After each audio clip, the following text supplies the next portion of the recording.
जय हिंद साथियों, welcome to digital ventures. हम चर्चा कर रहे हैं सॉयल ऑफ इंडिया पर, यानी भारत की मिट्टियों के ऊपर। और इसमें भी हम चर्चा करने वाले हैं सॉयल के बेसिक कॉन्सेप्ट्स के ऊपर। जो बेसिक बेसिक कॉन्सेप्ट्स हैं तमाम सारे की सॉयल में क्या क्या चीजें होती, पीएच वैल्यू क्या है, उसके लेयर्स कैसे होते हैं, कौन कौन से संस्तर हैं, या किस प्रकार से जो है कौन कौन सी टर्मिनोलॉजी का इस्तेमाल किया जाता है, कैसे जो है हम सॉयल को रोक सकते हैं, उसके इरोजन को और सारी चीजों को किस प्रकार से ये बन करके आती, इन सभी चीजों को डिटेल में जानेंगे इस लेक्चर में। चलिए देखते हैं डिटेल में एक एक करके सारी चीजों को। सबसे पहले हम बात करते हैं सॉइल के डेफिनेशन की, यानी जो है मिट्टी के परिभाषा की। जब हम बात करते हैं तो it is the top most layer of earth crust. Mean soil ये जो है क्या है, सबसे ऊपरी जो है स्तर है। So soil is the uppermost layer of the earth crust, या जो है परपटी या भू परपटी की सबसे ऊपरी परत है। Composed of minerals, organic matter, water and air supporting the plant life. और इसमें अगर हम देखें तो पौधों के जीवन को चलाने के लिए खनिज तत्व, कार्बनिक पदार्थ, जल और वायु घुलनशील होते हैं। मीन सॉइल की the soil is medium for plant growth. या जो क्या है, प्लांट के ग्रोथ का एक मीडियम है। और ये जो है क्या करता है, रिसाइकल करता है न्यूट्रिएंट्स को और बनाए रखता है। तमाम ऑर्गेनिक वेस्टेज को रिसाइकल करता है, न्यूट्रिएंट्स को रिसाइकल करता है, और मीडियम बना रहता है प्लांट ग्रोथ के लिए। साथ ही अगर हम देखें तो it is the system of water supply and purification of water. जो है इससे होकर के क्या होता है, पानी जो है वो छन छन करके धीरे धीरे स्वच्छ होता रहता है। और अगर हम देखें तो ये छोटे छोटे सूक्ष्म जीवों के लिए भी स्पेस मुहैया कराता है। So it is also the habitat for soil organism. जो छोटे छोटे जीवधारी हैं जो मिट्टी में पनपते हैं, उनके लिए जो है यह एक बेस मुहैया कराता है, घर मुहैया कराता है। और अगर हम देखें तो ये जो है इंजीनियरिंग मीडियम का भी काम करता है, अभियांत्रिकी का भी काम करता है। जब हम संस्तरों की बात करते हैं, इसके लेयर्स की बात करते हैं, तो ये जो है सॉइल इंजीनियरिंग का नमूना है कि किस तरीके से रॉक्स से अलग अलग layer, O layer, A layer, B layer, C layer या डी लेयर बन करके आती हैं। तो इनको जो है हम मिला करके क्या कहते हैं, सॉइल कहते हैं, मिट्टी कहते हैं। सॉयल साइंस की अगर हम बात करें तो सॉयल साइंस या मृदा विज्ञान में दो चीजें शामिल होती हैं, एक है इडेफोलॉजी और एक है पीडोलॉजी। दो पॉइंट शामिल होते हैं। अगर हम पीडोलॉजी की बात करें तो पीडोलॉजी का मतलब होता है study of the origin, classification and distribution of the soil. कहने का मतलब है कि मिट्टी कैसे उत्पन्न होती है, उसका वर्गीकरण किस प्रकार से है और उसका वितरण किस प्रकार से है। यह अध्ययन पीडोलॉजी के तहत किया जाता है, सॉइल साइंस की पीडोलॉजी के तहत। इसके अलावा इडेफोलॉजी की अगर हम बात करें तो it is the study of soil and its effect on plant growth.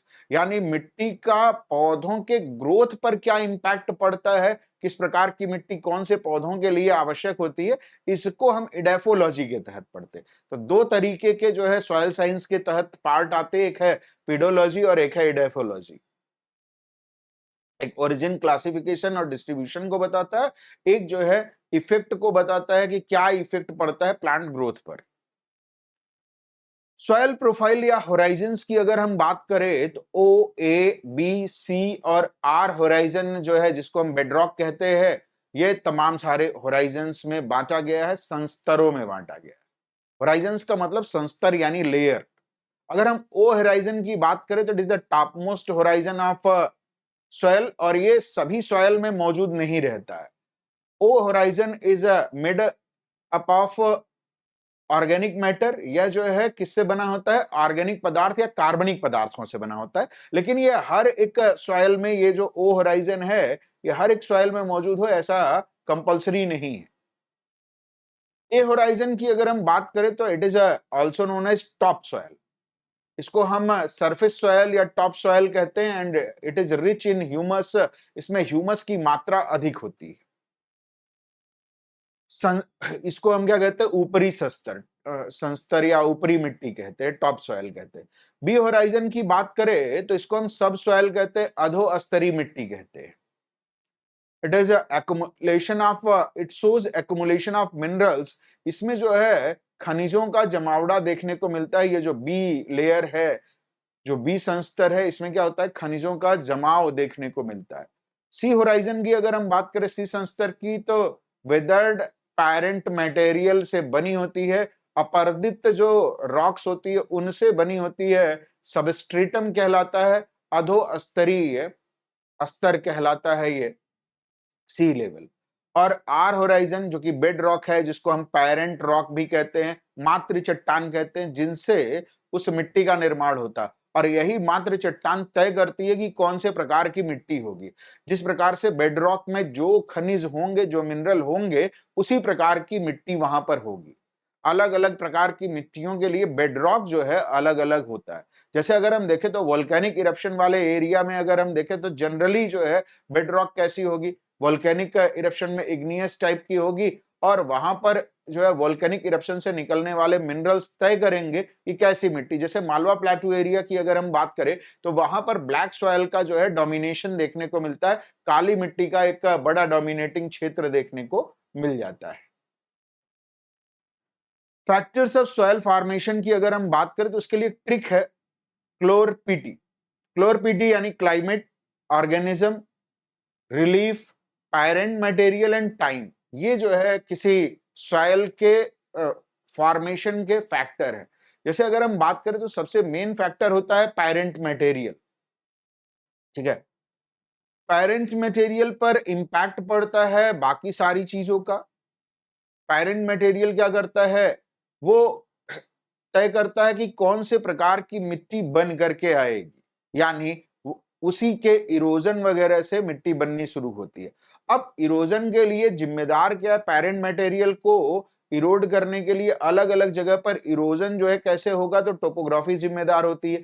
प्लेटू area है, प्लेन एरिया है, या जो है डेजर्ट एरिया, कैसा एरिया है, या रिवर बेड एरिया है, कैसा एरिया है, वो टोपोग्राफी तय करती है कि किस प्रकार से इरोजन होगा और कैसे सेडिमेंट होकर के सॉइल वहां पर बन करके आ रही है। इसके अलावा अगर हम देखें तो सेडिमेंटेशन के लिए क्लाइमेटिक फैक्टर जिम्मेदार होते हैं। या तो जो है फ्लूवियल इरोजन होगा, एओलियन इरोजन होगा, ग्लेशियल इरोजन होगा, या जो है कोस्टल इरोजन होगा। तो तमाम तरीके के इरोजन और सेडिमेंटेशन होते रहते हैं। अपक्षय और अपर्दन और निक्षेपण की प्रक्रिया होती रहती है, जिससे मिट्टी बन करके आती है। और इसमें जो है तमाम सारे ऑर्गेनिज्म रहते हैं, छोटे छोटे माइक्रो और ऑर्गेनिज्म, बैक्टीरिया वगैरह होते हैं, साथ ही बड़े बड़े ऑर्गेनिज्म जैसे अगर हम बात करें तो अर्थवर्म वगैरह होते हैं। और ये मिट्टी को क्या करते हैं, उसकी गुणवत्ता को बदल देते हैं। और इन पूरी प्रोसेस में क्या लगता है, टाइम लगता है। और धीरे धीरे इस प्रकार से मिट्टी का निर्माण होता है। ऐसा नहीं कि तुरंत बन करके आ जाएगा। इस प्रक्रिया में क्या होता है कि सैकड़ों साल लगते हैं। ठीक है, तो ये एक ऐसी प्रक्रिया है जो मिट्टी निर्माण की सैकड़ों साल के दौरान जो है मिट्टी के निर्माण की प्रक्रिया है। इसके अलावा बायोलॉजिकल प्रोसेस से भी बनती हैं, जैसे लाइकेन से किसी भी रॉक के सरफेस के ऊपर लाइकेन अगर बन करके आता है, या जो है कोई ट्री वगैरह वहां पर ग्रो कर जाए तो उग करके आते हैं। कहने का मतलब है ऑर्गेनिज्म या बायोटा किस प्रकार से इंपैक्ट करता है। सो लाइकेन को हम पायनियर ऑफ वेजिटेशन भी कहते हैं। So lichen is known as pioneer of vegetation.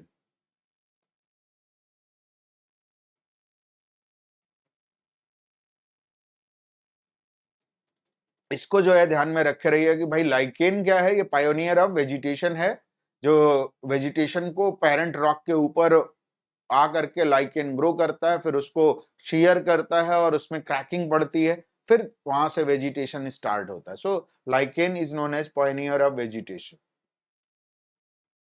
Soil forming process की अगर हम बात करें तो कुछ प्रोसेस जो इन्वॉल्व होती हैं सॉइल फॉर्मिंग में, जैसे लेटराइजेशन की अगर हम बात करें, लेटराइजेशन का मतलब leaching in humid climate. For example जैसे लेटेराइट सॉइल की अगर हम बात करें तो उसका निर्माण कैसे होगा, तो ह्यूमिड क्लाइमेट, आर्द्र जलवायु में जब लीचिंग की प्रोसेस होती है, लीचिंग की प्रोसेस का मतलब होता है कि घुल करके नीचे चले जाना। जनरली ये कास्ट टोपोग्राफी वाला स्ट्रक्चर जो है बनाती है, और ऐसे जगहों पर लेटराइजेशन की प्रोसेस होती है जहां पर कैल्शियम कार्बोनेट की अधिकता पेरेंट रॉक में देखने को मिलती है। वहां पर जो है लैटराइजेशन की प्रोसेस से होती है। लैटर एक लैटिन वर्ड है जिसका मतलब होता है ब्रिक, और इसीलिए लैटेराइट सॉइल को हम ब्रिक सॉइल भी कहते हैं, क्योंकि सबसे सुटेबल सॉइल है ये ब्रिक बनाने के लिए। इसके अलावा पॉडजोलाइजेशन की अगर हम बात करें तो acid leaching in cold region, जब कोल्ड क्षेत्रों में एसिड लीचिंग होती है तो उसको हम पॉडजोलाइजेशन कहते हैं।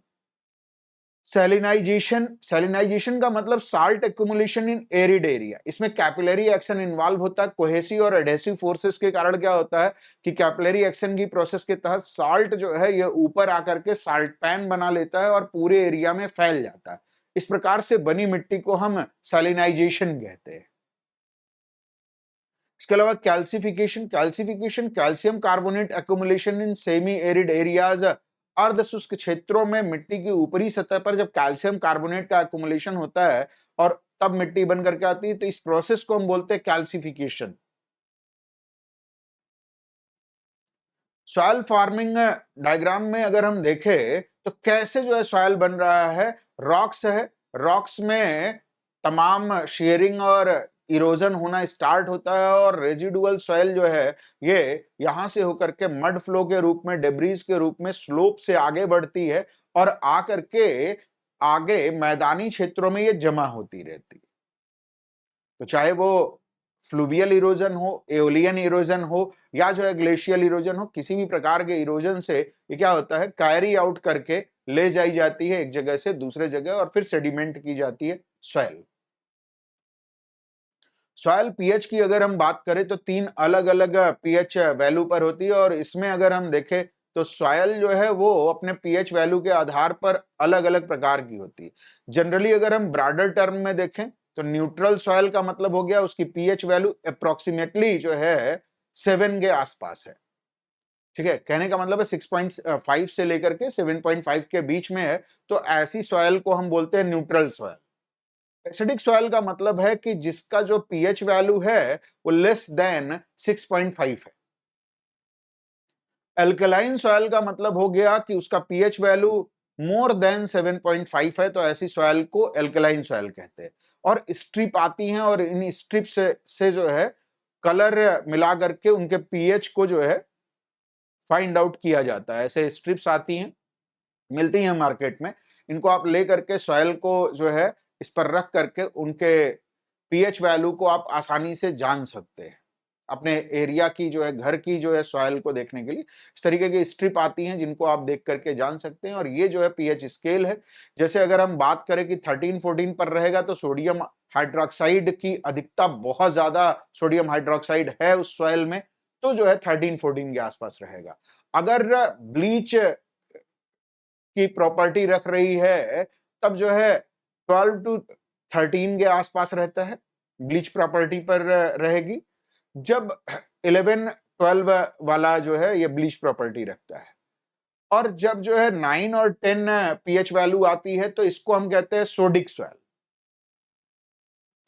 ठीक है, इसमें भी अगर हम देखें तो मिल्क ऑफ मैग्नीशिया की मात्रा अधिक होती है 10 पर, और जब 9 होता है तो सी वाटर की अधिकता होती है। सी वाटर वाले एरिया की जो सॉइल है वो जो है इस टाइप की होती है। जब इसकी पीएच वैल्यू अगर हम देखें 7-8 के बीच में है तो जनरली इसका एग्जांपल जैसे अगर हम देखें तो कैलकेरियस सॉइल है। इसके अलावा 7 पर प्योर वाटर होता है। प्योर वाटर की अगर हम बात करें तो ह्यूमिड क्लाइमेट वाली जो एरेबल सॉइल होती है वो लगभग प्योर वाटर की सॉइल मानी जाती है। फिर पीएच वैल्यू जो है वो एसिडिक की तरफ अगर हम चले, जहां पर फॉरेस्ट सॉइल है, जैसे 5 से लेकर के 3 तक अगर पीएच है तो फॉरेस्ट सॉइल है। ठीक है, और इसमें जनरल एग्जांपल दिए गए sodium hydroxide, bleach, milk of magnesia, अलग अलग जो है एग्जांपल दिए गए हैं, और बैटरी एसिड का जो है 0 दिया गया है। ठीक है, एसिड सल्फेट सॉइल की अगर हम बात करें तो 1-3 जो है इसका पीएच वैल्यू होता है। तो ये जो है सॉइल अपने पीएच वैल्यू के आधार पर, पीएच स्केल के आधार पर टाइप ऑफ सॉइल है। Generally sodic, calcareous, humid, forest या एसिडिक सल्फेट सॉइल के रूप में बांटा जाता है, और इनकी पीएच वैल्यू को आप आसानी से फाइंड आउट कर सकते हैं मार्केट में मिलने वाली स्ट्रिप्स से। सॉयल में तमाम माइक्रो और मैक्रो न्यूट्रिएंट्स होते हैं जो प्लांट्स के लिए आवश्यक होते हैं। जैसे अगर हम बात करें मैक्रो न्यूट्रिएंट्स का मतलब होता है अति आवश्यक तत्व, ठीक है। मैक्रो न्यूट्रिएंट्स यानी जो ज्यादा आवश्यक पोषक तत्व है जिनके बगैर काम ही नहीं चलेगा। इनमें भी प्राइमरी और सेकेंडरी दो प्रकार के होते हैं मैक्रो न्यूट्रिएंट्स। प्राइमरी या 1 डिग्री मैक्रो न्यूट्रिएंट्स की बात करें तो इसमें नाइट्रोजन, फास्फोरस और पोटेशियम शामिल है, यानी एनकेपी को शामिल किया जाता है। सेकेंडरी की बात करें तो इसमें कैल्शियम, मैग्नीशियम और सल्फर को शामिल किया जाता है। 2 डिग्री माइक्रोन्यूट्रिएंट्स इनको बोलते हैं। 2 डिग्री मैक्रोन्यूट्रिएंट्स कैल्शियम, मैग्नीशियम और सल्फर को बोला जाता है। माइक्रोन्यूट्रिएंट्स की अगर हम बात करें तो इसमें iron, manganese, zinc, copper, boron, molybdenum और क्लोरीन शामिल होते हैं। तो boron, iron, silicon, molybdenum, chlorine, sodium, zinc, manganese, cobalt, copper, nickel, ये सभी जो है माइक्रोन्यूट्रिएंट्स की कैटेगरी में आते हैं, यानी कम आवश्यक पोषक तत्वों में। इनके बगैर भी काम चल सकता है, लेकिन कुछ जो है इम्पैक्ट पड़ेगा प्लांट की हेल्थ पर और सॉइल की हेल्थ पर। तो अलग अलग प्लांट के लिए अलग अलग जो है मिनरल्स चाहिए होते हैं, माइक्रोन्यूट्रिएंट्स चाहिए होते हैं। लेकिन मैक्रोन्यूट्रिएंट्स का मतलब हो गया कि ये सभी प्लांट्स को चाहिए। टाइप ऑफ सॉइल डिग्रेडेशन की अगर हम बात करें तो जैसे वाटर इरोजन जो है ये सॉइल डिग्रेडेशन का मोस्ट वाइड स्प्रेड रीजन है। क्योंकि पानी क्या करता है, आएगा स्प्रीड में तो sheet erosion, rill erosion, gully erosion, valley erosion बनाना शुरू करेगा। विंड इरोजन की बात करें तो तमाम एओलियन स्ट्रक्चर बनेंगे जो कि हवा क्या करती, मिट्टी को उड़ा करके एक जगह से दूसरे जगह ले करके जाएगी, और सॉयल को जब एक जगह से दूसरी जगह उड़ा करके ले जा करके मैदानों का निर्माण करेगी तो लोएस जैसे प्लेन बन करके आते हैं। सैलिनाइजेशन एंड एल्कलाइजेशन की अगर हम बात करें तो ये जो है कैपिलरी एक्शन के कारण होता है। कोहेसिव एंड एडहेसिव फोर्सेस के कारण क्या होता है कि किसी भी एरिया में अगर ज्यादा सिंचाई कर दी गई या वाटर लॉगिंग हो रही है तो कैपिलरी एक्शन के कारण क्या होता है, उसके साल्ट पार्टिकल जो है वो आकर के सरफेस पर जमा हो जाते हैं। इस प्रोसेस को हम सैलिनाइजेशन या एल्कलाइजेशन कहते हैं। केमिकल कंटामिनेशन की अगर हम बात करें तो किसी भी सॉयल में केमिकल के डिसॉल्व हो जाने के कारण, जैसे फैक्ट्रियों से निकलने वाला जो कचरा है वो जब सॉयल में मिल जाता है तो केमिकली जो है सॉयल कंटामिनेटेड हो जाती है और तमाम सारे पौधे उस एरिया के मरने लगते हैं। लॉस ऑफ ऑर्गेनिक मैटर, तमाम जो कंस्ट्रक्शन हो रहे हैं और कंस्ट्रक्शन से साइड से निकलने वाले गार्बेज ले जा करके डंप किए जाते हैं अलग अलग जगहों पर, और जो कूड़ा निकलता है उसको डंप करने से तमाम ऑर्गेनिक मैटर का लॉस होता है और इससे भी सॉइल डिग्रेड करती है। इसके अलावा deforestation, overgrazing, improper irrigation, mining and industrial waste, ये सब के कारण सॉइल डिग्रेडेशन होता है। तो इन सब चीजों से हमको बचाव लेना है। वनों की कटाई, पशुओं के चारण की अधिकता किसी क्षेत्र विशेष में कर दी जाए, सिंचाई वो अनियंत्रित प्रकार की हो जाए, माइनिंग अनकंट्रोल टाइप की हो जाए, या इंडस्ट्रियल वेस्टेज का निस्तारण सही से नहीं हो, तो वो सब जो है सॉइल को डिग्रेड करेंगे। सॉइल कंजर्वेशन मेथड की बात करें तो अलग अलग प्रकार के कंजर्वेशन मेथड हैं। जैसे इसमें यहां पर हम बात करने वाले हैं मैकेनिकल मेजर्स की। पहले मैकेनिकल मेजर्स का मतलब हो गया यांत्रिक तरीकों के आधार पर सॉइल के इरोजन को रोका जाना। जैसे अगर हम बात करें टेरेसिंग, टेरेसिंग का मतलब है creating level platform on slope to reduce run off and erosion. अपर्दन और पानी के बहाव को रोकने के लिए टेरेसिंग करना, सीढ़ी नुमा खेत बनाना। This can involve bench terracing, step like terrace and channel terracing which creating channel and ridges. इस तरीके से जो है अगर हम देखें तो टेरास बनाए जाते हैं और जो है इन पर खेती की जाती है। तो इससे क्या होता है कि इरोजन कम होता है और मिट्टी जो है उस एरिया की बची रहती है। जैसे पहाड़ी क्षेत्रों में अगर आप देखें, देहरादून और नैनीताल के क्षेत्रों में, अल्मोड़ा के क्षेत्रों में जब आप जाएंगे तो इस प्रकार की टेरेसिंग आपको देखने को मिलेगी। इसके अलावा बंजिंग, बंडिंग का मतलब होता है कंस्ट्रक्टिंग एम्बैंकमेंट और ridge along the contour to intercept runoff and prevent soil loss. अगर बंडिंग का मतलब होता है, कंटूर बंडिंग का मतलब होता है कि इंबैंकमेंट बनाना, किनारे पर जो है कुछ स्ट्रक्चर लगाना, जैसे पत्थर के स्ट्रक्चर और पेड़ों की संरचनाएं लगा करके यहां पर कटीले तार वगैरह से घेर दिया जाता है और डाइवर्जन डिचेस बनाए जाते हैं जिससे सॉइल लॉस को प्रिवेंट किया जा सके. Graded bunding is used in areas where moderate to high rainfall. जहां पर जो है मॉडरेट से हाई रेनफॉल होती है वहां पर ग्रेडेड बंडिंग का इस्तेमाल किया जाता है. While contour bunding is suitable for areas with gentle slope. ऐसे क्षेत्र जहां पर स्लोप जो है बहुत जेंटल होता है, धीमा ढाल होता है, वहां पर अगर हम देखें तो कंटूर बंडिंग की जाती है. ये कंटूर बंडिंग का एग्जांपल है. इस तरीके से कंटूर बंडिंग की जाती है. ठीक है, लैटरल बंड बनाए जाते हैं और फिर जो है इनमें अगर हम देखें लैटरल बंड के अलावा जो है पैरेलल बंड होते हैं. सो डाइवर्जन डिचेस बनाए जाते हैं. इन डाइवर्जन डिचेस से जो है पानी को हटाया जाता है ताकि जो है इरोजन न हो पाए. कंटूर प्लगिंग ये बिल्कुल जो है अलग चीज है. Plugging field along the contours of the land. जैसे अगर हम देखें ट्रेंचेस एंड बैरियर बनाए जाते हैं. So perpendicular to the slope, slow downs water flow and reduces erosion. ये क्या होते हैं? परपेंडिकुलर होते हैं स्लोप के और इनको इस तरीके से बनाया जाता है, बिल्कुल स्लोप जैसे ऐसे है तो इसके परपेंडिकुलर बनाया जाता है, ऐसे लंबवत बनाए जाते हैं. तो इनको हम बोलते हैं कंटूर प्लगिंग. इसमें क्या किया जाता है? कंटूर बना दिए जाते हैं, मेड़ बंदी की जाती है किनारों पर और रोक दिया जाता है वाटर फ्लो को. सो वाटर फ्लो क्या होता है? स्लो डाउन हो जाता है, धीरे धीरे जाता है और इससे जो है इरोजन रिड्यूस होता है. इसको हम बोलते हैं कंटूर प्लगिंग. अरे टेरास फार्मिंग से अलग है. टेरास फार्मिंग में क्या सीढ़ी नुमा खेत बनाए जाते हैं. ठीक है, बंडिंग में क्या किया जाता है? बैरियर बनाया जाता है. और इसमें क्या किया जाता है? परपेंडिकुलर स्लोप के अकॉर्डिंग जो है कंटूर बनाए जाते हैं. प्लगिंग फील्ड के अकॉर्डिंग जो है परपेंडिकुलर जो है यहां पर स्लोप बनाए जाते हैं ताकि जो है वाटर फ्लो स्लो डाउन करे.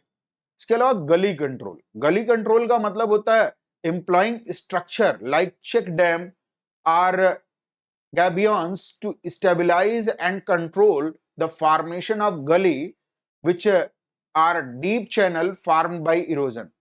होता क्या है कि इरोजन के कारण धीरे धीरे जो है पानी जो है क्या करता है? स्विरलिंग इंपैक्ट डालता है और उसमें छोटे छोटे कंकड़ जो है वो ड्रिल इंपैक्ट करते हैं जिससे जो है एरिया जो है वो बहुत गहरा होता चला जाता है. इस प्रकार के इरोजन को रोकने के लिए चेक डैम बनाए जाते हैं. जगह जगह चेक डैम बना करके पानी को रोका जाता है और उनको धीरे धीरे निकाला जाता है.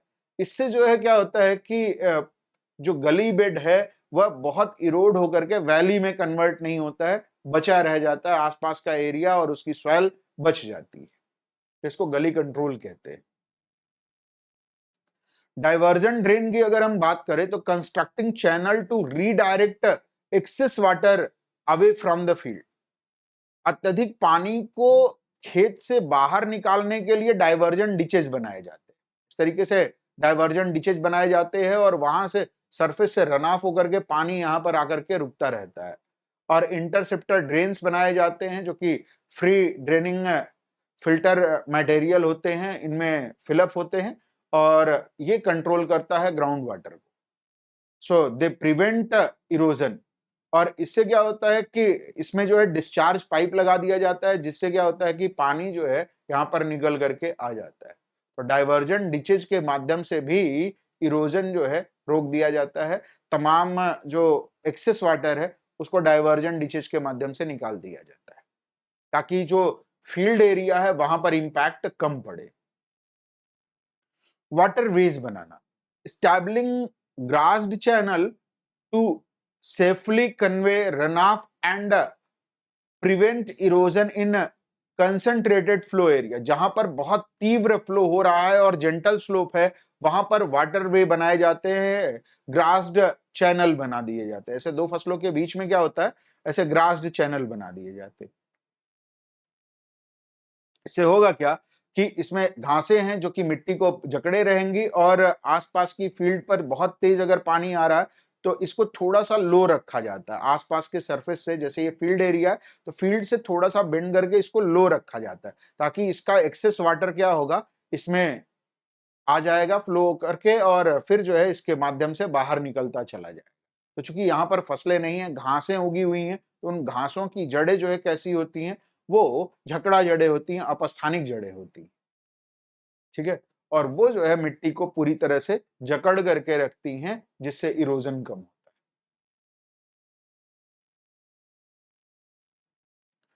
है। विंड ब्रेक्स बनाना, planting trees or shrubs to reduce wind speed and prevent wind erosion, especially in the arid and semi arid region। शुष्क और अर्ध शुष्क क्षेत्रों में वृक्षों की कतार लगाई जाती है ताकि वायु से होने वाले अपरदन को रोका जा सके और इस तरीके से चारों तरफ जो है बाड़ बना दी जाती है पेड़ों की। इसमें जो है दोनों तरफ छोटे छोटे पेड़ लगाए जाते हैं पहले, फिर उसके बाद उससे बड़े पेड़, फिर उससे बड़े पेड़, और बीच में जो है काफी बड़े पेड़ों की कतार होती है। फिर उसके अपोजिट साइड इसी स्ट्रक्चर को दोहराया जाता है, फिर उससे छोटे और फिर सबसे छोटे, और ग्रासलैंड बना करके इस तरीके से एक वाइड जो है विंड ब्रेक बनाया जाता है जो कि विंड इरोजन को रोक देता है एरिड और semi arid region. Basin listing की अगर हम बात करें तो it creating small basins or pits along contours to collect and retain rain water। इसमें किया क्या जाता है, क्रॉस सेक्शन स्टोन लगा दिए जाते हैं और चेक डैम टाइप का स्ट्रक्चर बना दिया जाता है। हालांकि इसमें पानी पूरी तरह से नहीं रोका जाता है। जैसे चेक डैम क्या करता है, पानी को पूरी तरह से रोक देता है और उसके अपर लेवल से पानी जाता है। यहां पर क्या होता है, पानी रिस रिस करके इससे फ्लो आउट करता रहता है। So it increasing water infiltration and reducing the run of. इससे क्या होगा, पानी की स्पीड जो है वो स्लो होती चली जाएगी और उसके कारण जो है इरोजन कम होगा। सो stone bunding for intercepting run of को इंटरसेप्ट करने के लिए स्टोन बंडिंग बनाई जाती है। इस तरीके से स्टोन बंडिंग की जाती है, इसको बेसिन लिस्टिंग कहते हैं। Subsoiling is deep tillage to break up compacted soil layer. Compacted soil layer के नुकसान को रोकने के लिए इस तरीके से सबसॉइलिंग की जाती है। और बायो सबसॉइलिंग डीप रूटेड क्रॉप की या बायो सबसॉइलिंग बाई अर्थवर्म जनरली की जाती है। Improving water infiltration and drainage. इससे क्या होगा कि वाटर इनफिल्ट्रेशन काफी डीप लेवल तक होगा और पानी रुकेगा। ठीक है, इससे जो है एयरी हो जाती, जैसे रूट इन ओल्ड बरो वाला एरिया, या जो है अगर हम देखें तो जो मल्टी ब्रांच है या जो प्लग फाइब्रस रूट पैन वाला जो एरिया है या जो सिंगल रूट वाली जो चीजें होती है, इस तरीके से जो है ये क्या करती हैं, सबसॉइलिंग की जाती है। सो डीप टीलिएज को ब्रेक करने।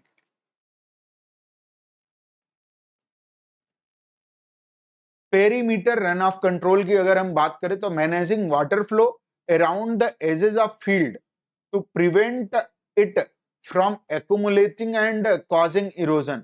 यहां पर क्या किया जाता है कि पेरीमीटर रन ऑफ कंट्रोल का मतलब हो गया कि इसके चारों तरफ जो है हम जियोमेट इंकरीज बनाते हैं। इससे क्या होता है, और मेटल के छोटे छोटे जो है इसमें इंकरीज लगा करके और फिर कवरिंग की जाती है इसको, और ट्रेंचेस बनाए जाते हैं।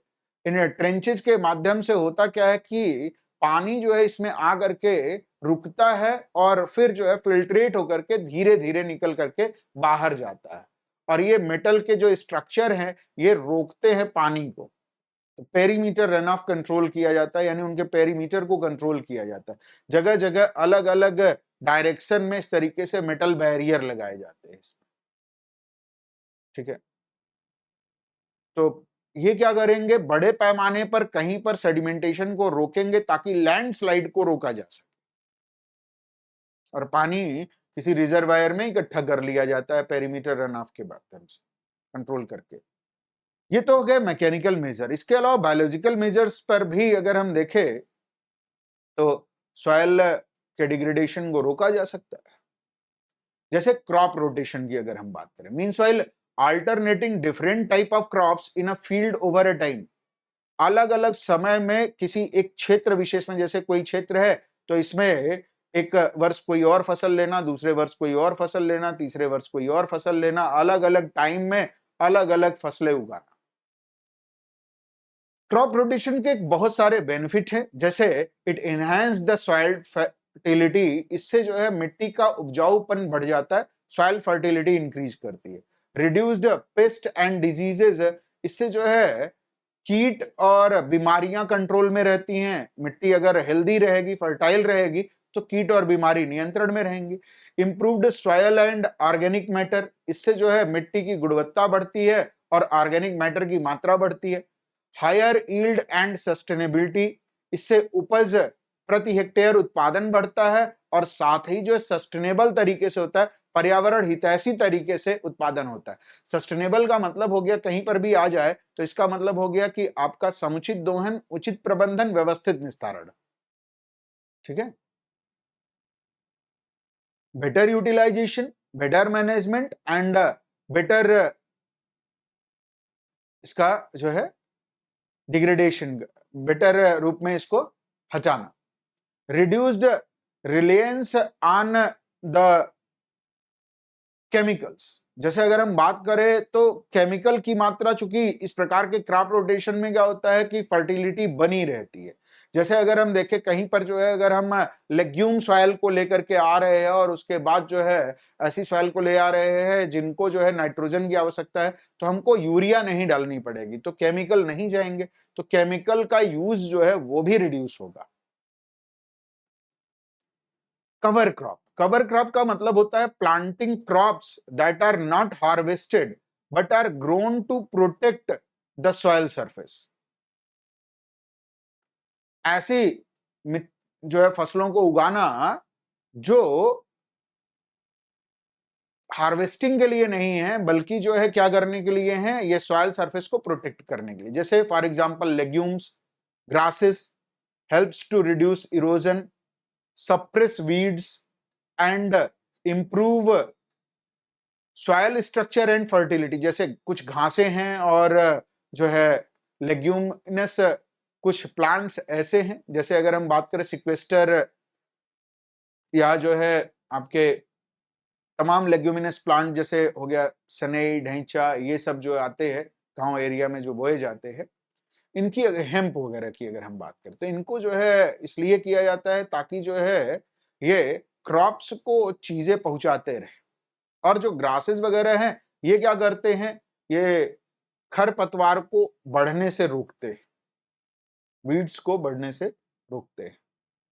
It also absorb the rain and retain the soil moisture, ये जो है वर्षा जल को क्या करते हैं, एब्जॉर्ब कर लेते हैं, अवशोषित कर लेते हैं और जो है सॉइल मॉइस्चर को बनाए रखते हैं, मिट्टी की नमी को बनाए रखते हैं। Improve soil health and water quality. ठीक है, सिक्वेस्टर कार्बन, कार्बन को जो है क्या करेंगे, सिंक करेंगे, सो कार्बन सिंकिंग का काम करते हैं। प्रोवाइड हैबिटेट फॉर पॉलिनेटर्स, यहाँ पर तमाम जो है कीट पतंगों के लिए क्या करेंगे, ये प्लेस प्रोवाइड करेंगे, जगह प्रोवाइड करेंगे। एंड इंक्रीज क्रॉप यील्ड, और इस तरीके से क्या होगा, जब सॉइल फर्टिलिटी इंक्रीज करेगी तो फसल की उत्पादकता बढ़ेगी, पर हेक्टेयर प्रोडक्शन बढ़ जाएगा। मल्चिंग का मतलब होता है applying organic material like straw, wood chip और leaves to the soil surface, help conserve moisture, moderate soil temperature and suppress weed growth, thus reducing erosion and improving soil health। Mulching का मतलब होता है कि जैसे अगर हम कोई आर्टिफिशियल तरीका ऑर्गेनिक मटेरियल अपनाएं, जैसे स्ट्रॉ या जो है लकड़ी के चिप वगैरह लगा दिया जाए, जैसे जहां पर दीमक बहुत लग रही है वहां पर क्या होता है कि छोटे छोटे जो है अगर हम लकड़ी के टुकड़े डाल देते हैं तो दीमक उनकी तरफ आकर्षित होती है, पेड़ों की तरफ नहीं, तो पेड़ बच जाते हैं। सब्जियां वगैरह जहां पर उगाई जाती हैं वहां पर ऐसा किया जाता है। साथ ही जो है यहाँ पर आपको दिखाया गया है ब्लैक प्लास्टिक से जो है मल्चिंग को दिखाया गया, तो पूरे एरिया को कवर कर दिया गया जिससे वीड जो है उसकी ग्रोथ को कंट्रोल किया गया है। तो वीड ग्रोथ को कंट्रोल करने के लिए यहाँ पर ब्लैक प्लास्टिक से मल्चिंग की गई है, फिगर में आपको ये दिखाया गया।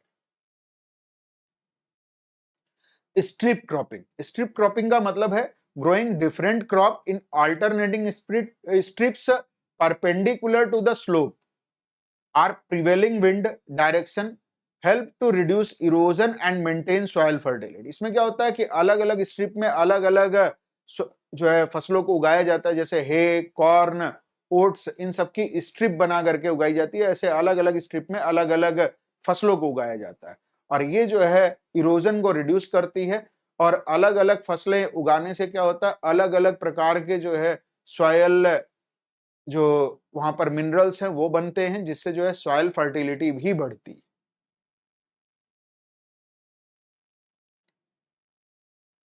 कुछ टर्म्स जो सॉइल के लिए इंपॉर्टेंट हैं, जैसे सॉइल होराइजन की अगर हम बात करें तो हमने जो है आपको लेयर ऑफ सॉइल्स के बारे में बताया, ओ, ए, बी, सी, आर, तमाम लेयर के बारे में बताया with distinct physical and chemical composition के साथ हर एक लेयर के बारे में चर्चा किया। ह्यूमस का मतलब होता है organic matter in top soil.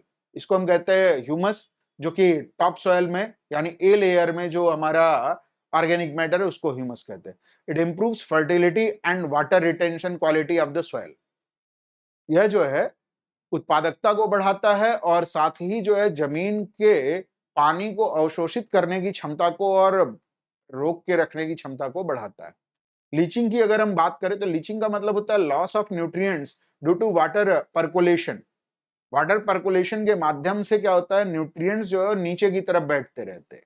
इस प्रोसेस को लीचिंग कहते हैं। Specially in high rain fall area जैसे मेघालय में जो है जनरली लीचिंग की प्रोसेस देखने को मिलती है। जहां पर भी अत्यधिक वर्षा होती, कोस्टल रीजन में, मेघालय में, हायर एरियाज में, इन सभी जगहों पर लीचिंग देखने को मिलती है। वेस्टर्न घाट पर जैसे। लैटराइजेशन की का मतलब होता है process leading to formation of laterite soil in tropical humid region due to leaching of silica and accumulation of iron and aluminium oxide। Actual में लेटराइजेशन की प्रोसेस में क्या होता है, जब मिट्टी शुरुआत में पैरेंट रॉक से बनी होती है तो उसमें जो है कैल्शियम कार्बोनेट की मात्रा, सिलिका की मात्रा बहुत होती है।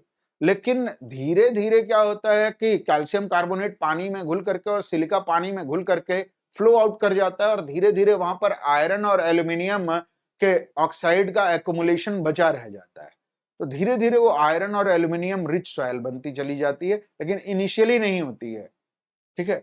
और इसमें जो है ऐसी मिट्टी बन करके आती है जो इरोड होकर के आयरन और एल्यूमिनियम ऑक्साइड के रिच वाली मिट्टी बनती है। इसको हम कहते हैं लैटेराइट सॉइल, लैटेराइट मिट्टी। और ये ट्रॉपिकल ह्यूमिड रीजन में पाई जाती है, यानी उष्णकटिबंधीय आर्द्र जलवायु वाले क्षेत्रों में पाई जाती है। सॉइल पीएच की अगर हम बात करें तो इट इंडिकेट एसिडिटी और एल्कलिनिटी ऑफ सॉइल, या मिट्टी की अम्लीयता और क्षारीयता को बताता है। इट इफेक्ट न्यूट्रिएंट्स अवेलेबिलिटी, और इससे जो है किसी भी मिट्टी में मौजूद पोषक तत्वों के उपस्थिति और अनुपस्थिति पर इंपैक्ट पड़ता है।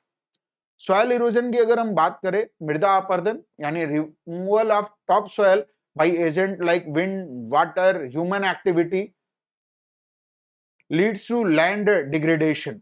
सॉइल इरोजन या मृदा अपरदन का मतलब होता है कि टॉप सॉइल की लेयर जो है मिट्टी की ऊपरी परत, या जो है वायु, जल या मानवीय गतिविधियों या ग्लेशियर या अन्य गतिविधियों के माध्यम से इसकी ऊपरी परत का हट जाना, यह मिट्टी की गुणवत्ता में कमी का संकेतक है। सॉइल सैलिनिटी की अगर हम बात करें तो excess salt accumulation in soil, जब बड़ी मात्रा में साल्ट जो है एक्युमुलेट हो जाए सॉइल के अपर लेयर पर, रिड्यूसेस क्रॉप प्रोडक्टिविटी, इससे जो है फसलों की उत्पादकता घट जाती है। It is common in arid and heavily irrigated area, या जो है शुष्क क्षेत्रों में और जहां पर बहुत अधिक सिंचाई का प्रयोग किया जाता है, ऐसे क्षेत्रों में यह बहुत कॉमन देखने को मिलता है ड्यू टू कैपिलरी एक्शन। हम चर्चा करने वाले हैं soil classification in India. Old classification system जो है उसके ऊपर हम चर्चा करने वाले हैं, जो आईसीएआर द्वारा ओल्ड क्लासिफिकेशन दिया गया है उस पर चर्चा करने वाले हैं। Indian Council of Agricultural research ने जो क्लासिफिकेशन दिया है ओल्ड वे में, उस पर। The National Bureau of Soil Survey and Land Use Planning अगर हम बात करें, NBSS and LUP and ICAR, Indian Council of Agricultural Research, categorized Indian soil into 8 types based on origin, composition and location. ICAR और NBSS and एलयूपी ने भारत की मिट्टियों को उनके उत्पत्ति, उनके संगठन और उनके स्थान के आधार पर 8 विभिन्न प्रकारों में बांटा हुआ है, जिनमें अगर हम देखें तो forest soil, alluvial soil, laterite soil, red soil, peat soil, black soil, saline soil और एरिड सॉइल, ये जो है 8 टाइप की सॉइल इंडिया में पाई जाती है according to the old classification. इसमें एक एक करके सबको डिटेल में देखना शुरू करते हैं। सबसे पहले बात करते हैं एलुवियल सॉइल की, यानी जलोढ़ मिट्टी की। नाम से ही जाहिर है इनका निर्माण जो है डिपोजिशन से हुआ है, फ्लूवियल डिपोजिशन से, यानी जनरली अगर हम देखें तो रिवर से है रिवरीन डिपॉजिट्स के रूप में, और लेक से है लैकुस्ट्रीन डिपॉजिट के रूप में। लोकेशन की जब हम बात करते हैं तो generally this type of soil found in Indo Gangetic plain. इस प्रकार की मिट्टी साधारणतः सिंधु गंगा के मैदानों, ब्रह्मपुत्र वैली, ब्रह्मपुत्र की घाटियों एंड कोस्टल प्लेन एरिया और तटवर्ती मैदानी क्षेत्रों में पाई जाती है। फॉर्मेशन की अगर हम बात करें तो generally this type of soil form by deposition of deposited by river. तो रिवरीन टाइप सॉइल होती हैं, ये 2 प्रकार की होती हैं। जो न्यू एलुवियम होती है उसको हम कहते हैं खादर, और जो ओल्डर एलुवियम होती है उसको हम कहते हैं कंकर या भांगर सॉइल कहते हैं। ठीक है, न्यू एलुवियम में क्या होता है कि फाइन पार्टिकल्स ज्यादा होते हैं, और जो ओल्डर एलुवियम होता है उसमें जो है कंकर के डिपॉजिट्स बहुत होते हैं, यानी जो है कोर्स ग्रेन पार्टिकल ज्यादा होते हैं। इसके अलावा लेक से जो डिपॉजिट होता है उसको हम कहते हैं लैकुस्ट्रीन डिपॉजिट, यानी न सिर्फ रिवर के डिपोजिशन से बल्कि लैकुस्ट्रीन डिपॉजिट यानी लेक के द्वारा डिपोजिशन से भी एलुवियल सॉइल बन करके आती है। टेक्सचर की बात करें, ये sandy loam to clay type का टेक्सचर होता है। सैंडी लोम बलुई दोमट या जो है क्लेई दोमट प्रकार की मिट्टी होती है। ये ऐसी मिट्टी होती है जिसमें बालू की मात्रा रहे तो उसको हम सैंडी लोम कहेंगे, और अगर जो है इसमें फाइन पार्टिकल्स ज्यादा हैं तो क्लेई टाइप सॉइल कहेंगे। This type soil is a highly fertile, सर्वाधिक उपजाऊ मिट्टी है, rich in potash and lime. इसमें पोटास और लाइम की अधिकता होती है, but poor in nitrogen and organic matter, लेकिन इसमें नाइट्रोजन और कार्बनिक पदार्थों की कमी होती है। क्रॉप्स की अगर हम बात करें तो it is suitable for rice, wheat, sugarcane and pulses, या चावल, गेहूं, गन्ना और दलहनी फसलों के लिए सबसे अच्छी मिट्टी है। इंडिया में अगर हम देखें तो पंजाब, उत्तर प्रदेश, बिहार, वेस्ट बंगाल, असम और उड़ीसा वाला जो एरिया है इसमें ये एलुवियल सॉइल पाई जाती है, जलोढ़ या बलुई मिट्टी पाई जाती है। तो ये पूरा का पूरा एरिया है एलुवियल सॉइल का, जो कि very fertile and very populace area of the world है। दुनिया के सर्वाधिक जनसंख्या वाले प्रदेशों का क्षेत्र है ये। ब्लैक सॉइल, काली मिट्टी, it is also known as regur soil. इसको हम रेगुर मिट्टी भी कहते हैं। इस मिट्टी में आयरन ऑक्साइड की अधिकता होती है, और due to presence of iron pyrites की अधिकता होती है, और आयरन पायराइट्स के कारण जो है इसका कलर कैसा होता है, ब्लैक होता है, आयरन पायराइट्स के कारण। एक खास चीज समझिएगा, इसकी वाटर होल्डिंग कैपेसिटी सभी प्रकार की मिट्टियों में सबसे ज्यादा होती है। इस और जो है स्टिकी टाइप की होती है, बहुत फाइन पार्टिकल से बनी होती है, स्टिकी टाइप की होती है, तो इसकी वाटर होल्डिंग कैपेसिटी, जल धारण क्षमता सभी मिट्टियों में सबसे ज्यादा है। एक और चीज इसको जानिए कि इसमें कॉटन कल्टीवेशन बहुत अच्छे तरीके से होता है, इसीलिए इसको जो है हम कॉटन सॉइल भी कहते हैं, कपासी मिट्टी भी कहते हैं।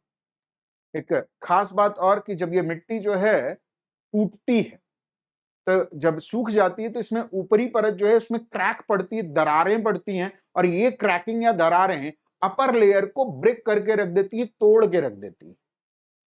कहने का मतलब है इसमें नेचुरल कल्टीवेशन होता है, क्योंकि कल्टीवेशन में हम क्या करते हैं, मिट्टी को ब्रेक करते हैं, और इसमें नेचुरल कल्टीवेशन होता है, प्राकृतिक जुताई होती है। So it is also known as natural cultivation soil, इसे हम प्राकृतिक जुताई वाली मिट्टी कहते हैं। रसिया के सेरनोजम नामक जगह पर इसका क्लासिफिकेशन सबसे पहली बार किया गया था, इसलिए इस मिट्टी को हम सेरनोजम ग्रुप सॉयल भी कहते हैं, चेरनोजम वर्ग की मिट्टी कहते हैं। इंडिया में लोकेशन की बात करें तो जनरली डेक्कन प्लेटू वाला एरिया, जो दक्कन के पठारों वाला क्षेत्र है, उसमें ये मिट्टी बहुतायत पाई जाती है। जैसे महाराष्ट्र, मध्य प्रदेश, गुजरात, आंध्र प्रदेश और कर्नाटका वाला जो एरिया है, स्पेशली जो डेक्कन ट्रैप वाला एरिया है जो मेनली महाराष्ट्र में है, वो इस प्रकार की सॉइल का एरिया है। ठीक है। फॉर्मेशन की बात करें तो it derive from the basaltic rock, इसका निर्माण बेसाल्टिक चट्टानों से होता है, अर्थात पठारी क्षेत्रों में हुआ है। हाई क्ले कंटेंट है, सो इसमें क्ले की मात्रा बहुत ज्यादा है। सो स्टिकी व्हेन वेट, जब ये आर्द्र होती है तो स्टिकी यानी चिपचिपी हो जाती है, therefore also known as smooth soil, इसीलिए इसको हम चिकनी मिट्टी भी कहते हैं। It retain moisture, water holding capacity सबसे ज्यादा है। Rich in lime, iron and magnesium, but poor in nitrogen and phosphorus. इसमें लाइम, आयरन और मैग्नीशियम की अधिकता होती है, लेकिन नाइट्रोजन और फास्फोरस की कमी होती है। क्रॉप्स की अगर हम बात करें, फसलों की अगर हम बात करें तो जैसे कॉटन, सोयाबीन, ग्राउंड नट और ज्वार इसकी प्रमुख फसलें हैं। कपास, सोयाबीन, मूंगफली और ज्वार उगाई जाती है। Next one is red soil, लाल मिट्टी। इसका जो रेड कलर है वो आयरन ऑक्साइड के कारण होता है। ब्लैक सॉइल का जो कलर है ब्लैक, वो आयरन पायराइट के कारण होता है। इसका जो रेड कलर है वो आयरन ऑक्साइड के कारण होता है। लोकेशन की अगर हम बात करें तो Tamil Nadu, Karnataka, Odisha, Chhattisgarh, Jharkhand and part of Maharashtra, Maharashtra के कुछ हिस्सों में।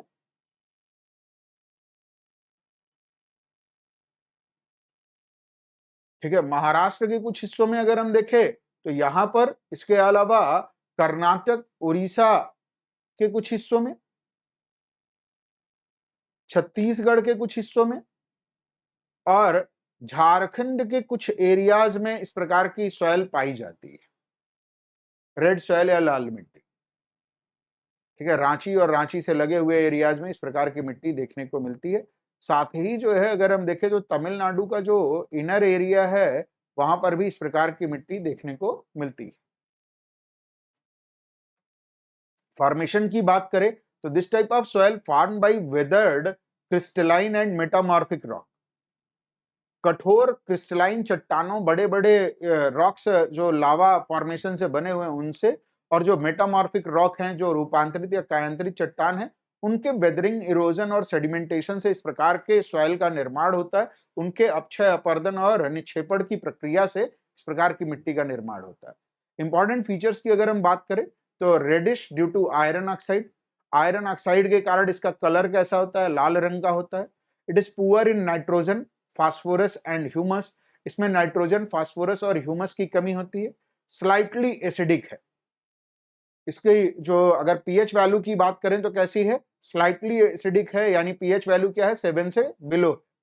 क्रॉप्स की अगर हम बात करें तो इसमें मिलेट, पल्सेस और ग्राउंड नट स्पेशली उगाए जाते हैं, यानी मूंगफली, तिलहन और मिलेट्स जो है उगाए जाते हैं। लैटेराइट सॉइल, लैटर वर्ड जो है लैटिन भाषा का शब्द है जिसका मतलब होता है ब्रिक्स, और ये मिट्टी जो है ब्रिक बनाने के लिए सबसे अच्छी मिट्टी मानी जाती है, और इसीलिए इसको लैटेराइट सॉइल कहते हैं। लैटिन वर्ड लैटर से बना हुआ है जिसका अर्थ होता है ब्रिक। लोकेशन की अगर हम बात करें तो western Ghat, eastern Ghat, Chhattisgarh, Jharkhand and part of Meghalaya, जहां पर हैवी प्रेसिपिटेशन होता है वैसे एरियाज में, जैसे ये मेघालय का जो एरिया हो गया, या जो पूरा वेस्टर्न घाट का जो एरिया है। ठीक है, ईस्टर्न घाट के कुछ हिस्सों जहां पर हैवी प्रेसिपिटेशन होता है, वहां पर हैवी प्रेसिपिटेशन वाले एरिया। इसके अलावा छत्तीसगढ़ के कुछ हैवी प्रेसिपिटेशन वाले जो एरियाज हैं उनमें, साथ ही जो है यह झारखंड के हैवी प्रेसिपिटेशन वाले कुछ क्षेत्रों में इस प्रकार की मिट्टी पाई जाती है, लैटेराइट सॉइल पाई जाती है। तो ये जो है लैटेराइट सॉइल का एरिया है, लैटेराइट मिट्टी का क्षेत्र है, पूरा का पूरा वेस्टर्न घाट से लगाए ये पूरा एरिया इस प्रकार की मिट्टी का क्षेत्र है।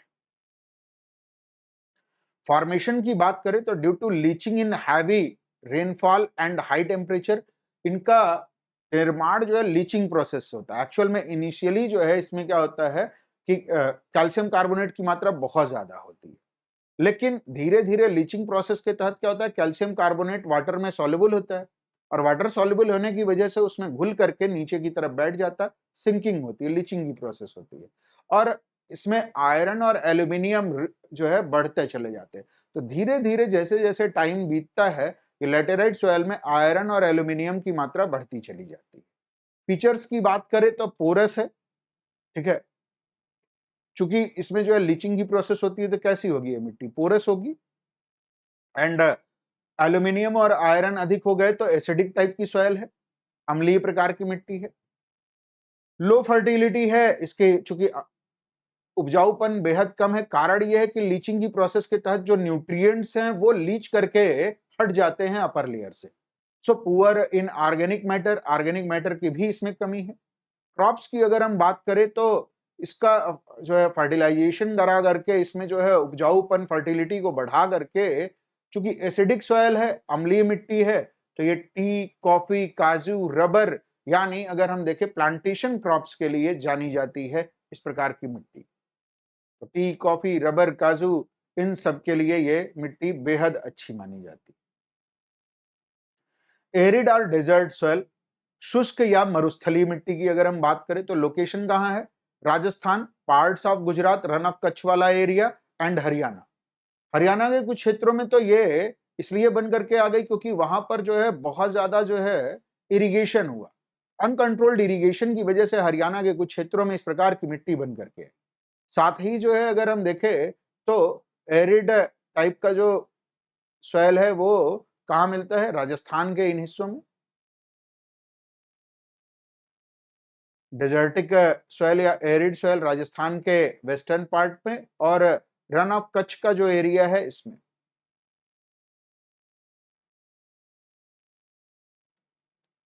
जो पूरा का पूरा व्हाइट डेजर्ट कहलाता है, रन ऑफ कच्छ का व्हाइट डेजर्ट है, उसमें मिलती है इस प्रकार की सॉइल। फीचर्स की अगर हम बात करें तो सैंडी, बलुई मिट्टी है, लो मॉइस्चर कंटेंट है। कारण यह कि कोर्स ग्रेन होता है, ये जो है हैवी मटेरियल होता है, कोर्स ग्रेन होने के कारण water holding capacity minimum to among all soil, सभी मिट्टियों में सबसे कम जो है मॉइस्चर रिटेनिंग कैपेसिटी होती है डेजर्टिक सॉइल की। It is rich in soluble salt, घुलनशील लवण की मात्रा इसमें बहुत ज्यादा होती है due to capillary action, coarse grain होने की वजह से। एंड एल्कलाइन इन नेचर, यह जो है कैसी होती है, क्षारीय प्रकार की होती है। इंप्रूवमेंट कैसे होता है, विथ इरिगेशन, सिंचाई के माध्यम से। जैसे इंदिरा गांधी कैनाल बनाई गई है जो कि सतलुज रिवर से निकाली गई है हरिके बैराज के पास से, और ये श्री गंगानगर तक के एरिया को इरिगेटेड बना देती है। And can grow wheat, barley and pulses. और जब इसमें इरिगेशन होता है तो इसमें गेहूं, जौ और तिलहन, ये सभी जो है गेहूं, जौ, बाजरा, तिलहन, ये सभी जो है दलहन, सॉरी, ये सभी उगाए जाते हैं। Forest soil which is also known as mountain soil, वनों वाली मिट्टी या पर्वतीय मिट्टी। लोकेशन की अगर हम बात करें तो हिमालयन रीजन एंड वेस्टर्न घाट में पाई जाती है। पश्चिमी घाट का जो हायर एल्टीट्यूड वाला एरिया है वहां पर, इसके अलावा जो इनर हायर एल्टीट्यूड का, यानी अगर हम देखें तो इस एरिया में और हिमालयी रीजन के ऊंचाई वाले क्षेत्रों में इस प्रकार की मिट्टी देखने को मिलती है। जो हायर एल्टीट्यूड वाले एरिया हैं वहां पर इस प्रकार की मिट्टी देखने को मिलती है। फॉर्मेशन की बात करें तो forest leaf litre and organic decomposition से इस प्रकार की मिट्टी का निर्माण होता है। जो वनों से में गिरने वाले पत्ते हैं उनकी खाद और कार्बनिक पदार्थों के डिकम्पोजिशन से इस प्रकार की मिट्टी का निर्माण होता है। फीचर्स की बात करें तो loamy and silty in valleys, ये जो है घाटियों में कैसी होती है, लोमी और सिल्टी टाइप की होती है, यानी लगभग जो है चिकनी दोमट टाइप की मिट्टी होती है। Acidic due to leaching in hilly areas, hilly areas में लीचिंग की प्रोसेस होती है इसलिए जो है एसिडिक टाइप की मिट्टी है। और एसिडिक है तो ये टी, स्पाइसेस और एप्पल के खेती के लिए जानी जाती है, चाय, मसालों और जो है सेब की खेती के लिए इस प्रकार की मिट्टी उपयुक्त मानी जाती है। Saline and alkaline soil, it are found in the delta of eastern coast, Gujarat, Rajasthan and Uttar Pradesh. Saline और एल्कलाइन सॉइल की अगर हम बात करें तो राजस्थान के कुछ क्षेत्रों, साथ ही गुजरात के क्षेत्रों और डेल्टाई रीजन्स में, जो नदियों के डेल्टाई क्षेत्र हैं वहां पर एक्यूमुलेटेड फॉर्मेट में वेस्टर्न घाट पर कहीं कहीं, और ईस्टर्न घाट पर अगर हम देखें तो जैसे कावेरी का डेल्टा है वहां पर बड़े पैमाने पर इस प्रकार की सॉइल देखने को मिलती है। ठीक है, केजी बेसिन वाला जो एरिया, कृष्णा गोदावरी बेसिन, महानदी का जो डेल्टाई क्षेत्र है, या जो हमारा सुंदरबन का डेल्टाई एरिया है, इस प्रकार के क्षेत्रों में ये सलाइन और एल्कलाइन सॉइल देखने को मिलती है। ठीक है, फॉर्मेशन की अगर हम बात करें तो इसमें पुअर ड्रेनेज सिस्टम है, एक्सेसिव इवेपोरेशन होता है, अर्थात जो ड्रेनेज सिस्टम है इसका बहुत पुअर है और इवेपोरेशन की मात्रा अधिक है, क्योंकि ये ऐसे एरियाज में है जो ट्रॉपिकल रीजन वाला है। फीचर्स की बात करें तो it contains sodium, potassium and magnesium, इसमें सोडियम, पोटेशियम और मैग्नीशियम की अधिकता होती है। And it is unfit for cultivation without treatment, बगैर उपचार के इसको फसल योग्य नहीं माना जाता है। रिक्लेमेशन की अगर हम बात करें तो जिप्सम ट्रीटमेंट करके इसको ड्रेनेज को सुधार करके जो है इसको सिंचाई करके खेती के योग्य बनाया जाता है। तो जिप्सम डाला जाता है इसमें, जनरली अगर हम देखें तो आयरन पाइराइट्स डाला जाता है और जिप्सम, इन दोनों से ट्रीट किया जाता है इस प्रकार की मिट्टी को, ताकि उसकी जो है एसिडिटी बढ़े। Peat and marshy soil, peaty and marshy soil की अगर हम बात करें तो केरला, वेस्ट बंगाल का सुंदरबन का जो डेल्टाई क्षेत्र है, and part of Bihar, Bihar के जो साउथ बिहार का जो डूब वाला एरिया, जो गंगा की घाटी का जो डूब वाला एरिया, वह पूरा क्षेत्र, डेल्टा ऑफ सुंदरबन का पूरा एरिया, सुंदरबन का डेल्टाई क्षेत्र। इसके अलावा अगर हम देखें तो त्रिपुरा के कुछ क्षेत्रों, नॉर्थ ईस्ट के कुछ क्षेत्रों का जो डूब का क्षेत्र है वहां पर, और जो केरला वाला एरिया है, जो आपका बैक वाटर लेक का केरला का एरिया है, इस पूरे क्षेत्र में मार्सी और पीटी सॉइल देखने को मिलती है। ठीक है,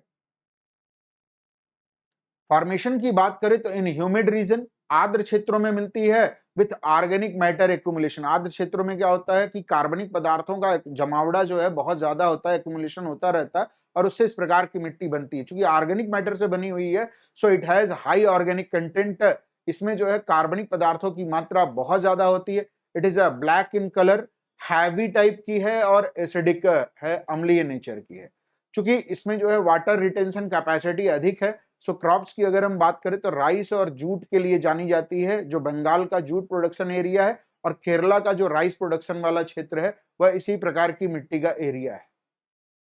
हम चर्चा कर रहे हैं सॉयल ऑफ इंडिया पर, यानी भारत की मिट्टियों के ऊपर, और इसमें भी हम चर्चा करने वाले हैं new classification of soil system की, जो कि यूएसडीए सॉयल टेक्सोनॉमी पर बेस्ड है।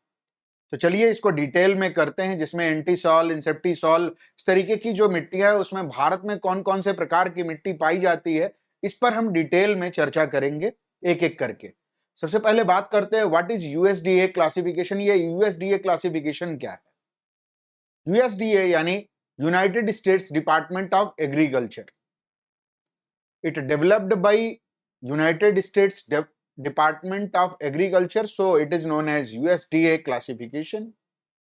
It is also known as soil taxonomy, इसे हम मृदा वर्गीकरण भी कहते हैं। It classifies soils into 12 order based on measurable soil properties like texture, structure, horizons, moistures, etc. ये जो है 12 ऑर्डर में सॉइल को बांटता है और उसको भी अलग अलग पार्ट में डिवाइड करता है, जो कि सॉइल प्रॉपर्टी के आधार पर, जैसे टेक्सचर हो गया उसका कैसा है, कोर्स ग्रेन है या जो है सिल्ट टाइप का है, लोमी टाइप का है, कैसा टेक्सचर है उसका, स्ट्रक्चर कैसा है, होराइजन कौन से होराइजन पर मिल रहा है, कौन कौन से होराइजन प्रेजेंट है, किस लेवल पर प्रेजेंट है, कितनी थिकनेस है, वहां पर मॉइस्चर कितने परसेंटेज है, इसके आधार पर जो है बांटा गया है 12 अलग अलग ऑर्डर में। Soil order found in India out of 12 अगर हम देखें तो only 8 type of USDA soil order found in India, यानी 8 out of 12 USDA soil order found in India. केवल और केवल 8 मिलते हैं 12 में से इंडिया में, 4 नहीं मिलते। उन पर भी देखेंगे कौन कौन से नहीं मिलते हैं। एक एक करके चर्चा करते हैं। सबसे पहले बात करते हैं इंटीसॉल्स के ऊपर। इंटीसॉल्स यानी youngest soil with no distinct horizon, जो नई बनी हुई मिट्टी है जिसमें कोई संस्तर विभाजन नहीं होता, यानी ओ ए बी सी डी जो विभाजन है उस तरीके का विभाजन नहीं दिखाई देता है, ऐसी मिट्टी को हम इंटीसॉल्स की कैटेगरी में रखते हैं, इंटीसॉल्स ऑर्डर में। It found in alluvial plains of Ganga and Brahmaputra. इस प्रकार की मिट्टी गंगा और ब्रह्मपुत्र का जो एलुवियल प्लेन बनकर के आता है, जलोढ़ मिट्टी का जो मैदान है, जो दुआब का उपजाऊ प्रदेश है, इंडो गंगा ब्रह्मपुत्र वाला एरिया, वहां पर ये पाई जाती है। साथ ही जो हमारा कोस्टल प्लेन वाला एरिया है वहां पर इस प्रकार की मिट्टी मिलती है, और जो डेजर्टिक प्लेन वाला एरिया है वहां पर जो नई बनी हुई मिट्टी है, डेजर्टिक एलुवियल फैंस जो बनते हैं, उनमें इस प्रकार की मिट्टी पाई जाती है।